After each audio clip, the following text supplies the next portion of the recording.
Salut les poups. Petite vidéo, voilà, ça fait un petit moment que j'en ai pas fait. C'était pour vous dire que le bac que je vous présentais jusqu'à présent est terminé. Je l'ai complètement arrêté, vidé. Ça fait déjà un petit moment maintenant où il n'y a plus rien. Et pourquoi j'ai fait ça? Parce que tout simplement, donc à mon travail, j'ai eu l'opportunité, on m'a donné les moyens en fait de faire un nouveau bac, un plus grand que je présentais dans les dernières vidéos, donc un plus de 500 litres.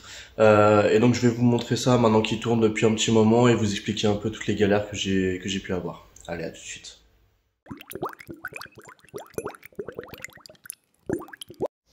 Voilà donc le bac qui tourne depuis fin de l'année dernière maintenant. Donc c'est un Blo 525. J'ai pris la version eau douce pour garder le même système que j'avais avant. Il n'y a rien qu'à changer en termes de technique. Pas de décante, pas d'écumeur, les mêmes lampes Azaquamax, même système. Alors on va pas voir, mais c'est le réacteur à algues, le Tunesmar 3181. Hop, j'en profite en même temps pour donner à manger aux petits poissons. Voilà. Donc on peut voir qu'il tourne plutôt bien. Alors il m'est arrivé pas mal de galères, notamment donc en phase de cyclage pareil, je suis parti sur pierre morte, ensemencement aquamicrophone, bactéries, tunes, etc. Enfin la totale, les mêmes produits que j'utilise depuis un petit moment maintenant. Et puis j'ai commencé à transférer mes poissons, mes coraux que j'avais dans l'ancien bac. J'en ai bien sûr acheté d'autres en parallèle. Mais il m'est arrivé quelques galères quand même. J'ai eu l'eau qui est devenue complètement trouble, complètement verte. On voyait plus rien au travers. Donc je pense que c'était dû au phytoplancton. Voilà. Bon, j'ai pas tout à fait l'explication, mais je pense que c'est une montée de phytoplancton. J'ai attendu, j'ai essayé avec les techniques de bulleur.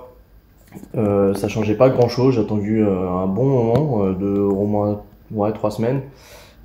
Puis à force de conseils, j'ai fini par acheter un filtre UV et là effectivement le problème a été réglé en moins de 2 semaines où l'eau est redevenue nickel.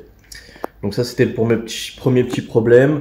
Je vous fais quand même un petit tour du bac. On retrouve l'arche que j'avais dans mon ancien bac avec les Zoanthus. Ma petite famille de Ricordea que j'ai eu tant bien de mal à accrocher. Les Rhodactis, pareil, bon, qui se développe plutôt bien. Le Galaxia qui est toujours là, toujours magnifique. Bon là c'est le matin et ça se réveille. Ma main est toujours là et a grandi, elle est toujours aussi magnifique. Le Duncano qui se plaît super bien. L'Alveopora derrière qui est là, donc là c'est pareil, c'est le matin, ça se réveille tout doucement.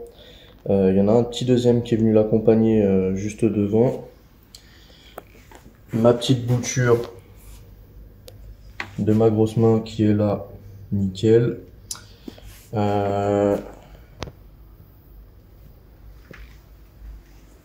Après, alors j'ai eu un peu de casse au niveau du Pavona Cactus. J'ai failli l'enlever parce qu'il était complètement à la ramasse et puis il reprend tout doucement et il recolonise les parties qui étaient mortes, donc c'est plutôt pas mal. Voilà, ça c'est pour les coraux que j'ai transférés. Après bon, il y en a eu des nouveaux, là j'essaie de me faire une autre arche avec des briariums, voilà. Et puis il y a des petits nouveaux comme vous pouvez le voir. Voilà, après, je laisse grandir. J'ai plus forcément tous les noms en tête.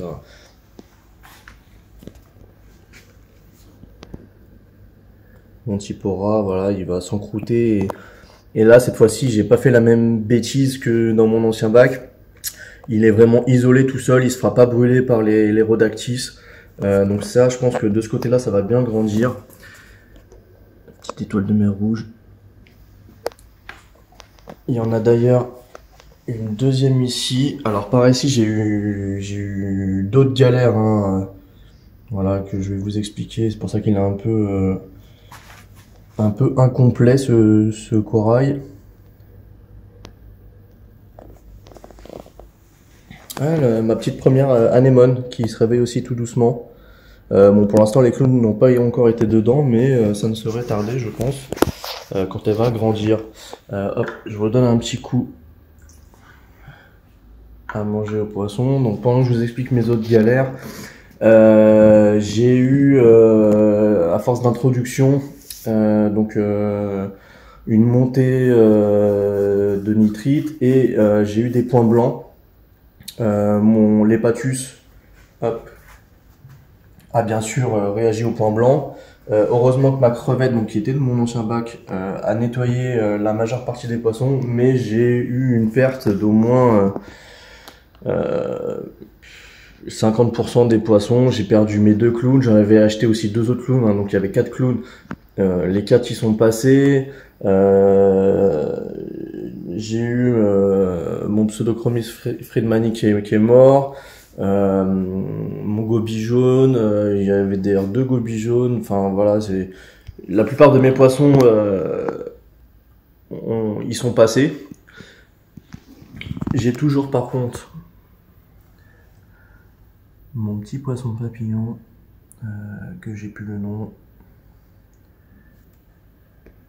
Voilà.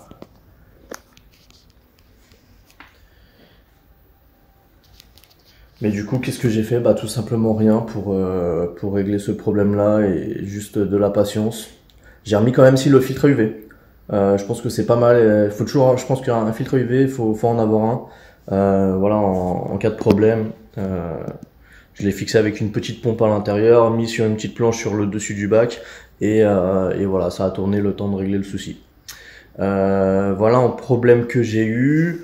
Alors j'ai fait aussi, alors il tourne exclusivement en eau du robinet. Alors c'est pas terrible, je le vois, hein, les nitrites montent, j'ai souvent les vitres sales, surtout quand je fais un changement d'eau, hein, c'est ce qui m'est arrivé la semaine dernière. J'ai voulu faire un changement d'eau et donc je fais entre 100 et 120 litres à chaque fois. J'ai fait un changement d'eau et mes vitres, voilà, faut que je les nettoie 4 fois par jour. Là, ça commence à se stabiliser, mais voilà, je pense que l'eau c'est pas terrible et il va falloir que je refasse comme j'avais fait au tout début. J'avais trouvé une eau en bouteille qui était plutôt pas mal. Et je pense qu'il va falloir que je recontinue avec ce principe-là. Parce que l'osmoseur, non, c'est trop galère à gérer. Bon, au niveau des poissons, bon, ça vous l'avez vu, bah, j'ai 2 clowns.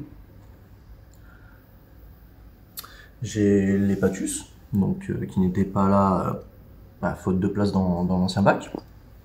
J'ai 6 chromis. Ça c'est super, franchement, c'est des poissons pas chers, ça fait du mouvement dans l'eau, ça se balade en banc. C'est super agréable à regarder, je trouve ça super sympa. Et j'ai fait un peu la même chose avec des Anthias, donc j'en ai 4 actuellement. J'en avais acheté 3, j'en ai perdu 2. Et là je viens d'en racheter 3, donc on va voir si ça tient. Et le petit nouveau aussi, le petit jaune. Alors j'ai plus le nom exact, mais c'est un Acanthurus. Et voilà, que je trouve magnifique en jaune comme ça. Donc bon, à voir comment tout ça va se développer. Ah, et j'ai oublié lui. Voilà, il sort pas beaucoup, mais c'est le poisson qui est normalement symbiose avec sa crevette Alpheus. Bon, j'ai plus le nom, mais ça fait un petit moment maintenant qu'il est là, il se développe, il se plaît bien. Hop. Et petit goby. Voilà. Bon, toujours la même équipe de nettoyage, hein, des Nasarius, des Astrea, des Turbo. Voilà, puis bah ah si, il reste des poissons que je n'ai pas montrés. Est-ce que je vais réussir à les trouver? Ça, très très surpris. Alors, est-ce que je vois là? Alors attendez, je vous cherche ça. Bon, je sais pas où il doit se cacher. Enfin, il y en a 2 d'ailleurs. C'est les poissons qui mangent le sable et qui le recrachent, voilà, pour le nettoyer. Franchement, c'est super efficace. Le sable, franchement, reste relativement blanc. Je suis plutôt content. Et c'est vrai que je connaissais pas ce poisson-là, mais ça marche du feu de Dieu. Alors j'en ai un petit, peut-être 5 cm, et j'en ai un beaucoup plus gros qui doit faire maintenant une dizaine de centimètres. Alors c'est bizarre de pas le voir parce que justement, vu la taille des poissons qui se cachent, mais bon, je l'ai vu hier, voilà, il doit se planquer dans un petit coin. J'ai perdu, ah oui, tous mes œufs fulias par Ancora, je commençais à avoir des belles souches, mais le transfert leur a pas plu. J'en ai racheté un hier, voilà, à voir comment ça se plaît maintenant. Niveau microphone, ça se développe plutôt bien. On peut voir se balader, voilà, des petits copépodes, des petits gamards, donc preuve que la vie est là. Bon, bah j'arriverai pas à voir les poissons que je voulais vous montrer. Mais voilà pour la petite présentation, hop, du bac. Et puis je vous refais une petite vidéo dès que je peux pour vous montrer les changements. À plus tard.